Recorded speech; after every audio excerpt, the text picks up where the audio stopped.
Chapter 12. Just as Peg had expected, Annie was greatly displeased about Danny's escape from his bed and from his mustard plaster.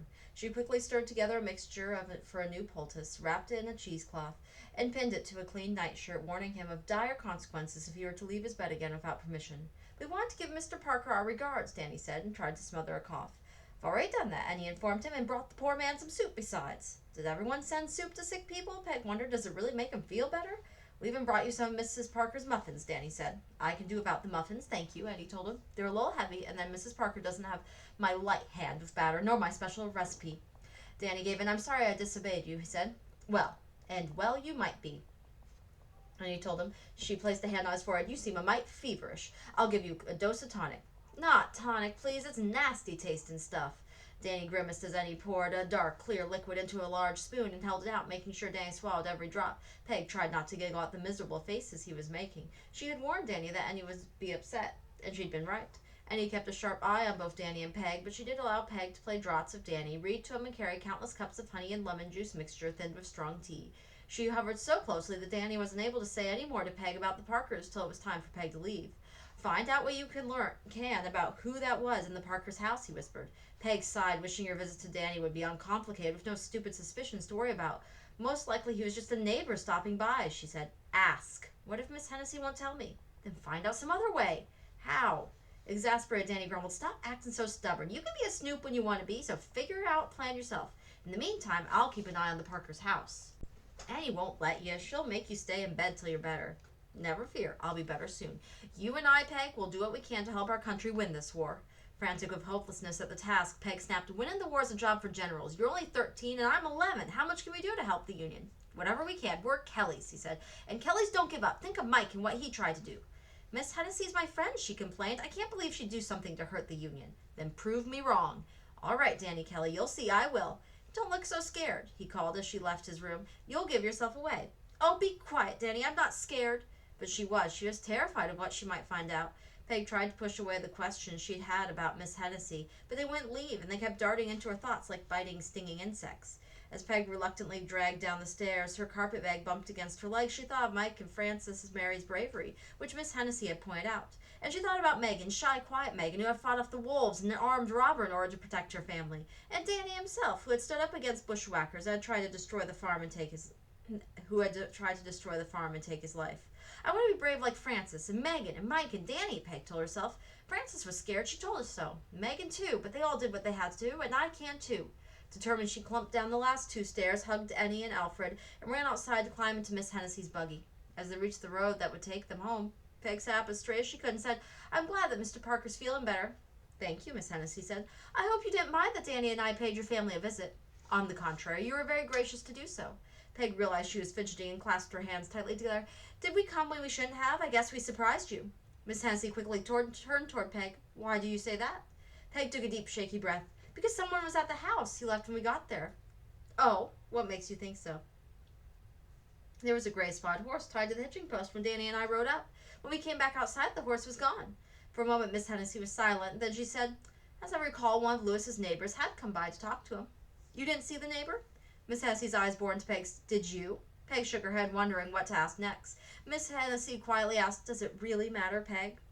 "I don't know," Peg answered truthfully. How far could she go in what she had told Miss Hennessy? Maybe there was a better way to find out about the Parkers' visitor. She'd give it more thought and not continue blundering along with the questions that led nowhere.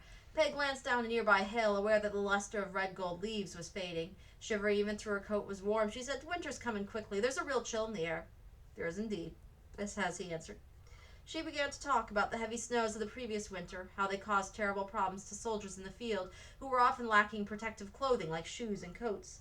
Although Peg was frustrated with Miss Hennessy, she didn't give her straightforward answers. She felt a tiny glimmer of relief that she didn't have to face problems too large right now to handle. "Please, please, please," Peg agonized. "What will I do if Miss Hennessy and her relatives are Confederate spies?" The ride home was uneventful, with not even a Union patrol in sight. But when Peg and Miss Hennessy arrived at St. Joseph, they discovered that all that was left of the town's newspaper building was blackened rubble and the stench of burnt wet wood. Miss Hennessy leaned from the buggy to ask a man standing nearby, "What happened?" The man pulled off his cap and looked both ways before he answered. "This was all on account of Colonel John Williams." The commander of the St. Joseph Military District. That's him. He didn't like some of the articles in the Gazette, said they were inflammatory. He sent a military squad to talk to the editor. The mob formed and followed along. When the editor saw them coming, he jumped on his horse and got the Sam Hill out of here, just in time because the mob destroyed the presses and burned down the building. Miss Hennessy flicked the reins, urging the horse on until it arrived at Peg's house. Peg thought of John enjoying every word of his newspaper. Now St. Joseph didn't have a newspaper. Why'd they do that? She mourned. Although Peg didn't expect an answer, Miss Hennessy said, it's true that the editor wrote some inflammatory articles about the military control of Missouri. He wasn't a Southern sympathizer. Let's get inside, Miss Hennessy said. It's growing colder by the minute. Ma was full of questions, but the talk kept bouncing from Danny's welfare to the state of Lewis Parker's health to the carnage of the St. Joseph Gazette. John had much to say about the old J.H.R. Cundiff wrote his articles the way he saw them. He was right about the unfairness of the military police in Missouri. The heavy-handed actions of a few men in power have actually driven loyal supporters over to the Confederate side. Finally, the conversation ebbed, and Miss Hennessy left to return the buggy with a promise she'd see them soon, and John strode to the backyard to carry in a load of wood. At last we can talk, Ma said. She grasped Peg's shoulders and smiled. Tell me about Danny. There's nothing to tell, Peg said, surprised. He's fine, that's except for a sniffle and a cough. Sniffle and a cough, and he put him to bed with a mustard plaster on his chest. We played draughts. I read some to him. If he'd been put to bed, it must have been more than you're saying, Ma told her. Danny's nose was red, but he told me he felt fine, Peg answered. I suppose there's nothing to worry about, Ma said, but Peg heard the concern still in her voice. I'm sure Eddie's taking good care of my boy. Peg saw no reason to worry Ma by telling her that Danny had got out of bed against orders, had gone out in the chill air to visit the Parkers, because then she'd have to say why Danny wanted to investigate the Parkers, and that'd bring in Miss Hennessy, and there was nothing to be held against Miss Hennessy except a few suspicions. Peg didn't doubt for a minute that Ma became aware of even one small suspicion. The trips to Danny would come to a quick end. Peg sighed and said, I'm hungry. Ma smiled. There's apples in the cooler, love. Eating one won't spoil your supper. She paused. I suppose that Annie Swenson cooked some fine dishes for you to enjoy. Peg shrugged. They were all right, Ma, but your cooking's a lot better. Is it now? Ma said with pleasure in her voice, warm and soft as butter.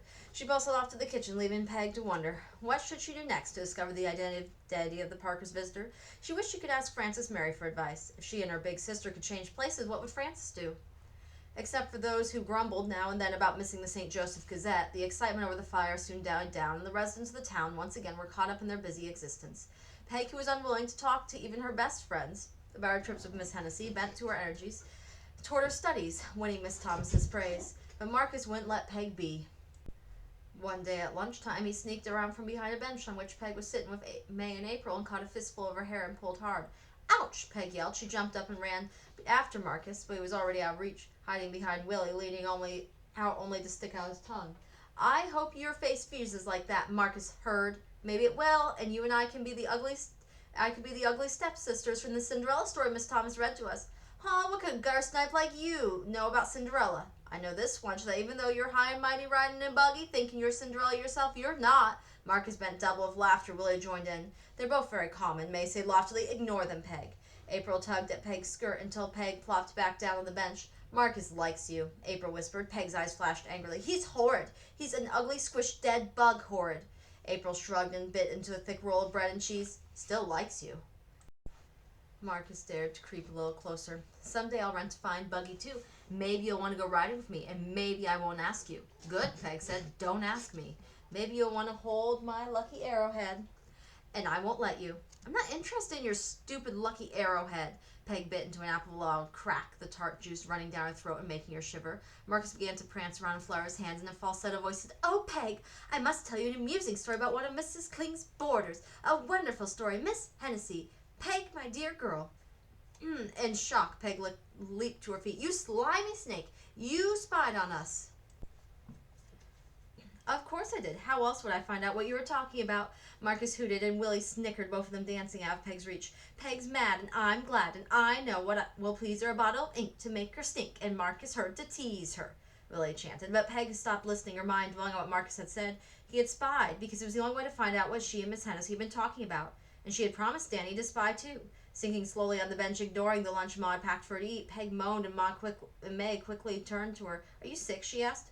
No, Peg said, shaking her head, but she was sick. Sick at the idea of subterfuge. I'll give Miss Hennessy one more chance to answer my questions, Peg told herself, before I even begin to think of other ways to find out the information Danny wants. I'll go over to Miss Kling's boarding house the minute school's over and talk to Miss Hennessy. I know she'll be truthful with me. I know she's not a rebel spy. She can't be. At exactly 4 o'clock, Miss Thomas gave her students their assignments for the next day and marched them to the door in neat lines. Not even waiting to walk home with May and April, Peg broke free and ran down the hill, hair flying and skirts flapping. She burst into the door, dropping her books on the kitchen table, and yelled, "Ma, where are you?" From upstairs, Ma answered, "Here I am, love." "I'm going out for a little while, Ma," Peg shouted. "I'll be right back." Not wanting to hear Ma's answer, Peg slammed the door and ran outside, heading down the hill into town. She wove through the busy street traffic, but when she came to the block on which Mrs. Kling's boarding house was located, she hesitated. She couldn't just march up and knock on the door and ask to see Miss Hennessy without a plan in her head. What would be her reason for coming? What excuse would she devise? In order to give herself time to think, Peg skirted the block, her mind whirling with ideas that wouldn't come together and make sense. So desperate was Peg to come up with the right things to say, she stopped watching where she was stepping and tripped over a small pile of rubbish at the entrance to the alley. Down she fell, the rough stones stinging her knees as they cut through her black cotton stockings. Tugging an almost clean handkerchief from her coat pocket, Peg scrunched down behind some piles of boxes and rubbed the dirt from her knees.